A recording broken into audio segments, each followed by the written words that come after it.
창세기 12장 1절부터 4절에 있는 말씀 우리 한 목소리로 함께 봉독합니다. 여호와께서 아브라함에게 이르시되 너는 너의 고향과 친척과 아버지의 집을 떠나 내가 내게 보여줄 땅으로 가라.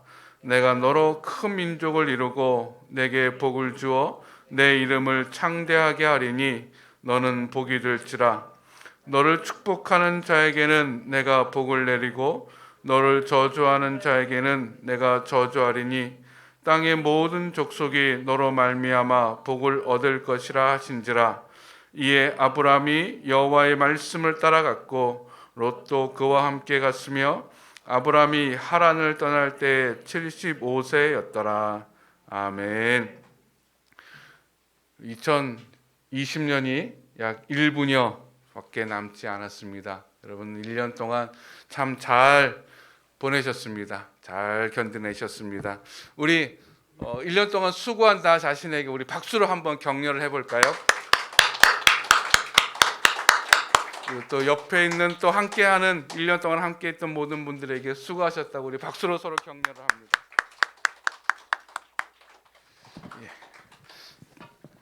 2020년은 그 어느 때보다도 참 힘든 한 해였습니다. 코로나19로 인해서 여러 가지 어려움들이 있었고 또 내 삶의 모습이 많이 바뀌었지요. 그리고 또 사회적 분열이 극에 달아 있는 우리 사회의 모습을 보게 되고 정치적으로도 혼란스럽고 경제적으로도 참 어려운 한 해였습니다. 아마 2020년이라는 한 해를 다시는 경험하고 싶지 않은 한 해였을 것입니다.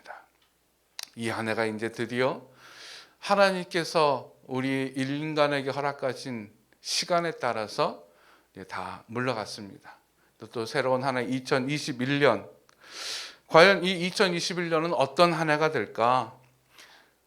올해 작년이죠. 벌써 이제 작년이 됐습니다. 작년처럼 계속 빛이 보이지 않는 터널을 지나게 될까? 아니면은 새로운 빛이 보일 수 있을까?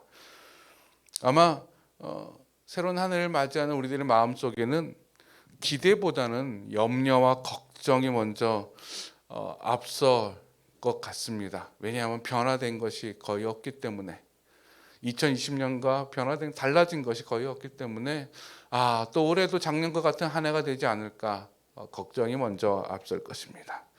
이렇게 한 해를 보내고 한 해를 맞이하는 우리들을 바라보시는 하나님의 마음은 어떠하실까? 하나님의 자녀를 보시는 하나님의 마음은 어떠할까? 기도하며 또 2021년에 우리 도심교회 표어를 묵상하면서 하나님 어떻게 2021년 우리 도심교회 성도들을 우리를 어떻게 인도하시겠습니까? 라고 기도하며 묵상하는데 하나님이 저에게 처음 주셨던 음성이 위로하라라는 거였어요. 위로하여라. 삶에 지치고 힘든 이 백성들을 하나님의 사람이 위로해야 된다. 그래서 위로하여라 라고 하는 그 마음을 주셔서 그 마음을 품고 계속 기도하였었습니다. 우리 2021년도에는 하나님께서 허락하신 말씀대로 위로하며 살아가자. 위로를 선포하자.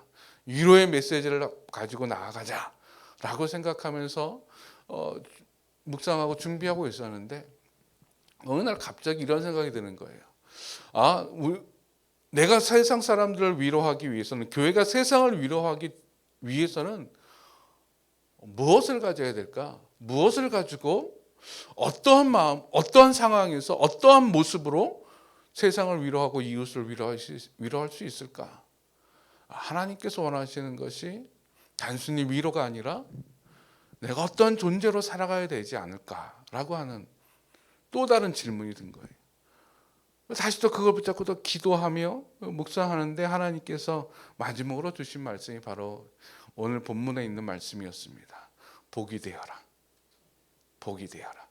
그래서 우리 도심교회 2021년 표어는 복이 되어라입니다. 우리 함께 한번 나 자신을 향해서 외쳐볼까요? 복이 되어라. 다시 한번 외칩니다. 복이 되어라. 복이 되어라. 아멘. 내 삶이 복이 될 줄로 믿습니다. 우리의 가정이 복이 될 줄로 믿습니다. 우리 교회가 복이 될 줄로 믿습니다. 이 민족이 복이 될 줄로 믿습니다. 하나님께서 아브라함을 부르시면서 하셨던 말씀이에요. 너는 복이 되어라. 2절에 보면은 너는 복이 될지라 라고 되어 있죠. 너는 복이 되어라 라고 하나님께서 말씀하신 것이죠. 과연 이 복이 되기 위해서 우리가 어떠한 자가 되어야 될까? 어떠한 자세를 가져야 되고 무엇을 취해야 될까? 우리 1월달 한 달 동안은 계속해서 이제 복에 대해서 우리가 하나님의 말씀을 계속 들을 거예요. 그래서 오늘은 이 복이 되기 위한 자세를 간단하게 한번 살펴보기를 원합니다. 먼저 우리가 복이 되어야 하기 위해서는 하나님의 선택과 약속을 받은 자가 되어야 합니다. 하나님의 선택과 약속을 받은 자. 우리는 사람들이 흔히 말하기를 복 받기 위해서 복 받으세요. 뭐 덕담도 하죠. 뭐 새해 인사로 새해 복 많이 받으세요라고 이야기합니다. 근데 여러분 복 받기 위해서는 우리는 어떤 일을 합니까? 무엇을 합니까? 사람들의 고정관념은 이거예요. 내가 착하게 살면 복 받지 않을까? 내가 열심히 살면 복 받지 않을까라고 생각해요. 내가 착실히 성실하게 근면하게 살면 복 받는다고 이야기해요. 즉 우리는 복이라는 자판기 앞에서 나의 성실을 코인으로 집어넣습니다. 나의 정직을 코인으로 집어넣습니다. 나의 열심을 코인으로 집어넣어요. 그러면 코인을 집어넣으면 복 자판기에서 그 복이 딸랑 떨어지는 것으로 생각합니다. 사람들 다 그래요. 열심히 하면 복 받아라고 해요. 착하게 살면 복 받아라고 말합니다. 기계적 복 받는 것이지요. 근데 여러분 복은 그렇게 해서 받는 것이 아닙니다. 내가 무엇을 해서 그 대가로 복을 받는 것이 아니라 복은 오직 하나님께 있음을 믿습니다. 하나님께서 허락하여 주시는 거고 하나님께서 베풀어 주시는 거예요. 다시 말해서 진짜 복은 그 주권이 하나님께 있습니다. 내 마음대로 되는 거 아니에요. 내가 열심히 살았다고 복 받는 것 아니고 복을 내가 취할 수 있는 것 아닙니다. 내가 착하게 살았다고 복이 나게 막 떨어지는 것이 아니에요. 복은 오직 하나님의 주권에 있습니다. 그래서 복이 되기 위해서 우리 첫 번째 먼저 하나님의 선택과 약속을 받은 자가 되어야 돼요. 오늘 본문에 보면 아브라함을 하나님께서 선택하셨습니다. 아브라함의 형제들이 있었어요. 부모님도 있었어요. 친족들도 있었어요. 함께 살고 있었는데 그 많은 사람들 중에서 하나님께서 오직 아브라함을 택하십니다. 아브라함을 선택하시고 아브라함에게 약속 주세요. 너는 복이 되어라. 내가 너에게 복을 줄 것이다. 근데 여러분 창세기 12장 전을 11장까지를 계속 아무리 읽어봐도 아브라함이 어떤 사람인지 어떻게 살았는지는 나와 있지 않아요. 성경은 아브라함이 어떻게 그전에 어떻게 착하게 살았는지 어떻게 근면하게 살았는지를 설명하고 있지 않습니다. 즉 성경의 관심은 하나님의 관심은 그거 어떻게 살아서 하나님을 선택하셨다가 아니라 하나님이 선택하셔서 복이 되었다라고 하는 거예요. 여러분 우리에게는 그 은혜가 있는 줄로 믿습니다. 여러분 우리가 있는 함께하는 모든 분들 중에서 내가 착하게 살아서 복을 받을 것이다 그러면은 과연 얼마나 복을 받을 수 있을까요? 그렇죠? 하나님의 선택입니다. 무조건적인 선택. 이건 하나님의 은혜이지요. 하나님의 절대 주권이지요. 하나님이 선택한 아브라함에게 하나님께서 약속을 주십니다. 2절에 보니까 내가 너를 큰 민족을 이루고 내게 복을 주어 내 이름을 창대하게 하리니 너는 복이 될지라 라고 말합니다. 아브라함이 복이 될 수 있었던 이유는 바로 그거였어요. 하나님이 그를 선택하시고 그에게 약속을 주십니다. 우리에게도 하나님께서 나를 선택하시고 나에게 약속을 주신 줄로 믿습니다. 여러분 그렇게 믿으세요? 그렇게 이해되세요? 받아들여주세요? 나도 아브라함처럼 선택받은 자인가? 나는 아브라함처럼 아브라함에게 나타나신 것처럼 하나님이 주어야 라고 나를 부르신 적이 없는데, 내가 너에게 어떤 걸 줄 것이다 라고 말씀하신 적이 없는데 나는 선택받지 않고 나는 약속을 안 받은 것 아닌가? 여러분 갈라디아서 3장 9절에 보면은 이렇게 하나님은 우리에게 선포하고 있습니다. 그러므로 믿음으로 말미암은 자는 믿음이 있는 아브라함과 함께 복을 받느니라. 아멘. 다시 한번 읽어드립니다. 그러므로 믿음으로 말미암은 자는, 믿음으로 예수 그리스도를 구주로 고백하는 자, 우리들을 말하죠. 그 사람은 믿음이 있는 아브라함과 함께 복을 받느니라. 즉 우리는 아브라함과 함께 하나님의 선택을 받은 자입니다. 아브라함과 함께 하나님의 약속을 받은 자입니다. 그래서 우린 복이 될 수 있는 거예요. 첫 번째, 여러분 올 한 해 하나님의 선택과 약속을 받은 자로 살아갈 수 있기를 간절히 축원드립니다. 두 번째, 이 복이 되기 위해서는 두 번째로는 하나님의 복을 누리는 자가 되어야 됩니다. 누리는 자. 여러분 아무리 가진 것이 많아도 그것을 누리지 못하면 아무 쓸모가 없습니다.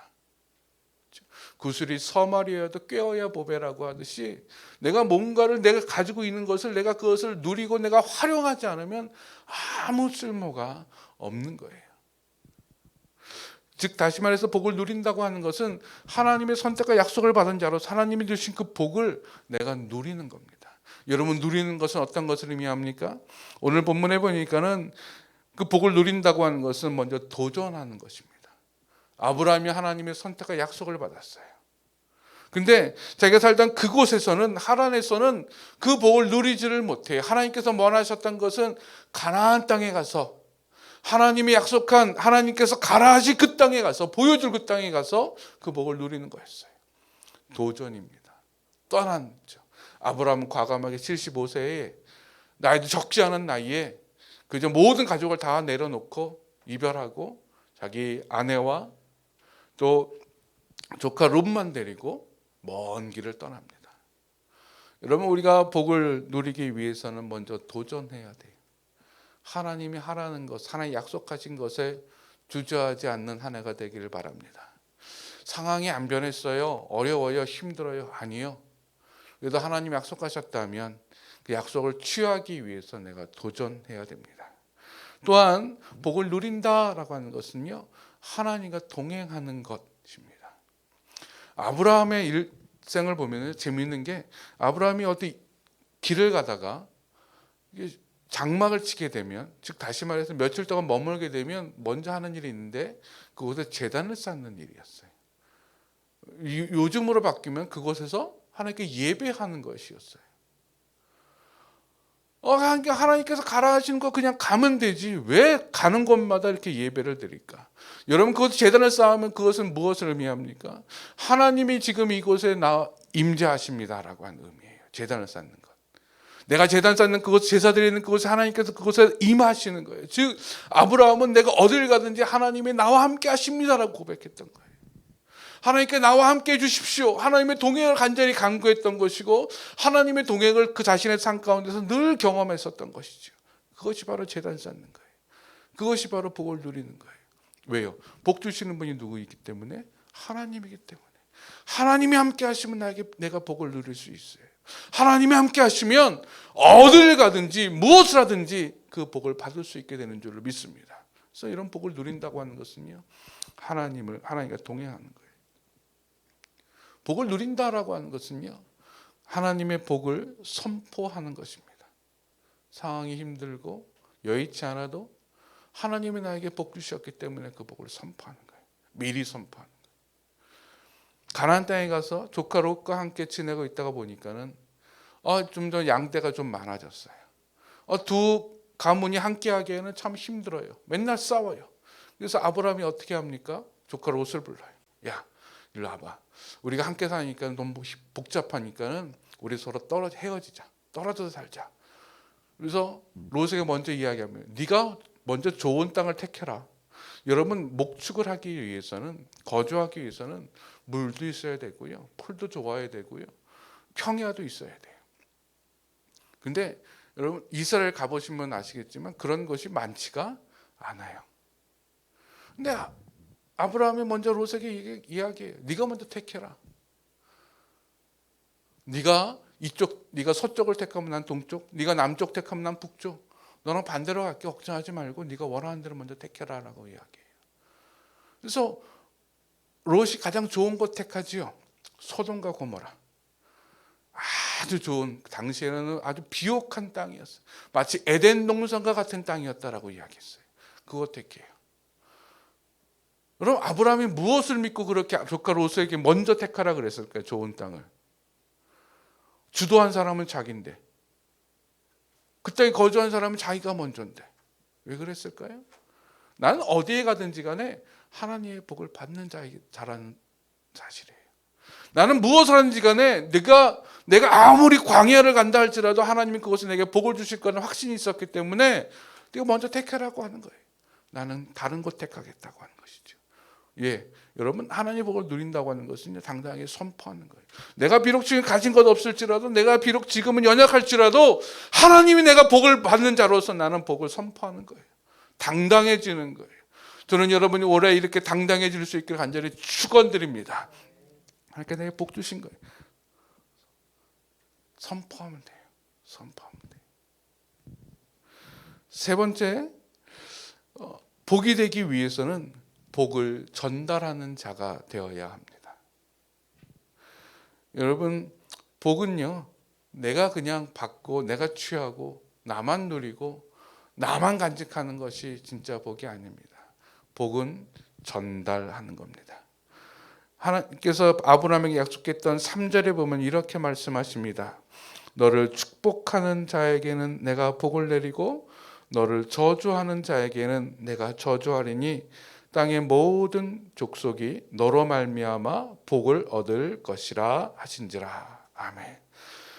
땅의 모든 족속이 너로 말미암아 복을 얻을 것이다. 여러분, 복을 얻는다는 것이 무엇을 말해요? 하나님께서 그들에게 복 주신다고 하는 거예요. 왜? 복의 주권자는 하나님이기 때문에 그래요. 그러면 너로 말미암아라는 것은 무엇을 말합니까? 너를 통해 나간다고 하는 거예요. 하나님께서 저 사람에게 복을 주시는데 하나님께서 직접 그 사람에게 복을 주시지 아니하시고 너를 통해 복을 전달할 것이라는 거예요. 이게 복이 되는 것입니다. 즉 복이 되는 사람은요, 복의 전달자가 되는 거예요. 복의 유통자가 되는 것입니다. 저는 여러분이 복의 유통자가 될 수 있기를 간절히 축원드립니다. 복의 전달자가 되세요. 보세요, 여러분, 아브라함 때문에 롯이 복을 받지 않았습니까? 롯은요, 재산도 많아졌고요, 소돔과 고모라 때는요, 생명도 구하고요, 자신이 왕들의 전쟁 때는요, 모든 것을 다 빼앗기고 포로로 끌려가다가요, 아브라함 때문에 목숨을 건졌어요. 그렇죠? 생명도 얻었어요. 아브라함 때문에 복 받은 거예요, 롯이. 여러분, 롯만 복 받았습니까? 아브라함과 가나안 땅에 함께 살던 이웃 주민들은요, 아브라함 때문에 하나님을 알았어요. 아브라함 때문에 저 사람에게 하나님께서 복 주셨구나, 그 복의 통로가 됐어요. 같이 받았어요. 같이 복을 누릴 수 있었어요. 여러분, 아브라함처럼 복을 전달하는 자가 되십시오. 복을 나누는 자입니다. 복을 이야기해 주는 자입니다. 이 복을 전달하는 것이 무엇일까? 다음에 더 자세하게 하나님의 음성을 들을 기회가 있겠지만은 이번에 아주 간단하게 내가 받은 은혜를요, 내가 가진 그 사랑을요, 내가 받은 그 위로를요, 그 필요한 사람에게 내가 전해주는 거예요. 내가 살펴주는 거예요. 내가 가진 게 많아서 내가 재산을 막 나누어 주고 뭐 부르짖기 하고 기금 내고 성금 내고 이게 복의 전달자가 되는 것이 아니라, 이것만이 아니라 내가 받은 그 사랑이 필요한 사람에게 그 사랑을 나누어 주는 거예요. 흘려보내는 거예요. 내가 하나님의 위로를 받고 있으면 위로가 필요한 사람에게 그 하나님의 위로를 내가 대신해서 이야기해 주는 거예요. 그게 복의 전달자입니다.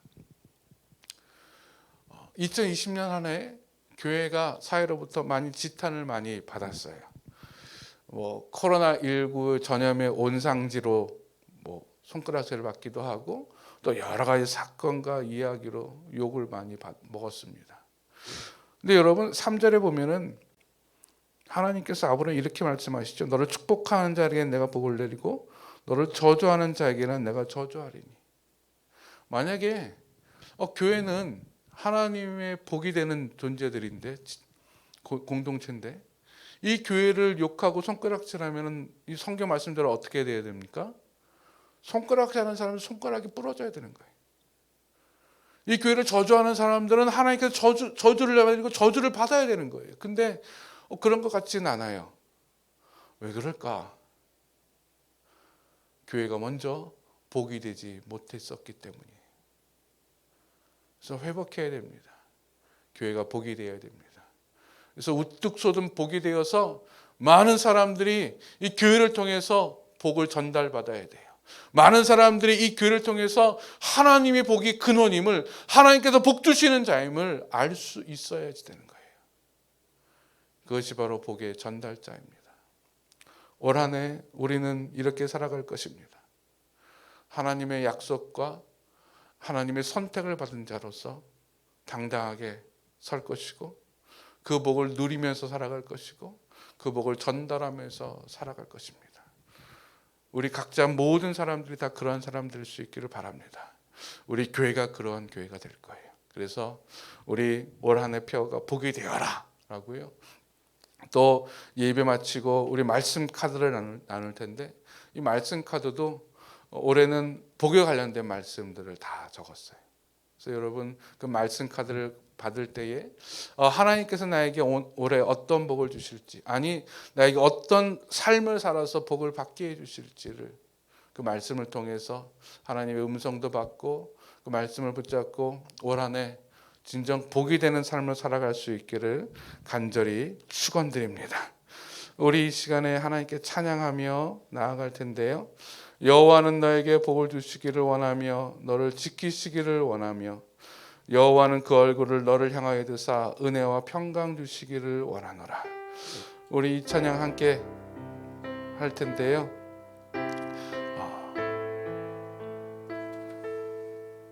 우리 올해 예배의 파송의 찬양이 바뀌었습니다. 또 블레싱이라고 하는 외국 찬양인데 가사가 이제 한국어로 번역이 돼서 그 찬양을 함께 이제 파송의 찬양 때 부를 텐데, 지금 우리가 부르는 이 찬양과 블레싱이라고 하는 찬양의 가사는 민수기 6장 24절부터 있는 아론의 축복문을 기초로 해서 쓰여진 가사들입니다. 하나님께 분명히 우리에게 놀라운 은혜를 주시고 또 복을 베풀어 주실 거예요. 올 한 해 여러분 예배하면서 하나님 나에게 복 주신다는 사실을 꼭 기억하고 그 복을 누리는 한 해가 되기를 바랍니다. 우리 함께 찬양하며 나아가도록 하겠습니다.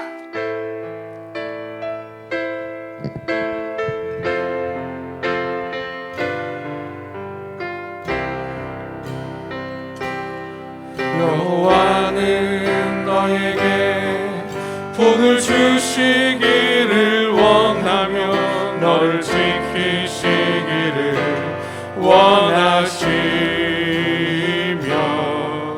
여호와는 그 얼굴을 너를 향하여 드사 은혜와 평강 주시기 원하노. 여호와는 너에게 복을 주시기를 원하며 너를 지키시기를 원하시며 여호와는 그 얼굴을 너를 향하여 드사 은혜와 평강 주시기 원하노라. 너를 보배롭고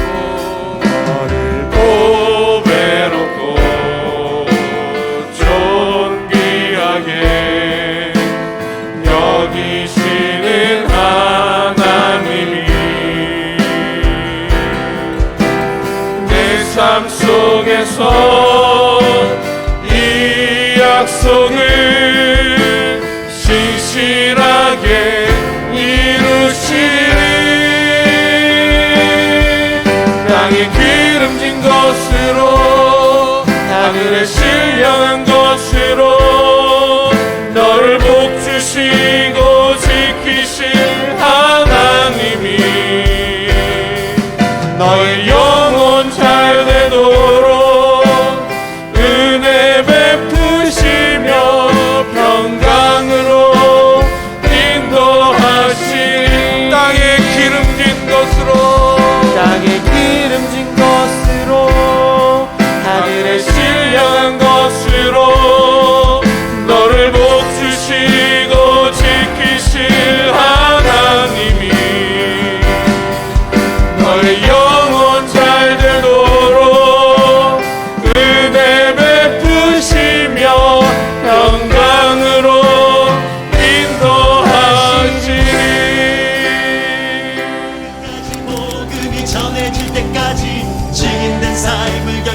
지지 않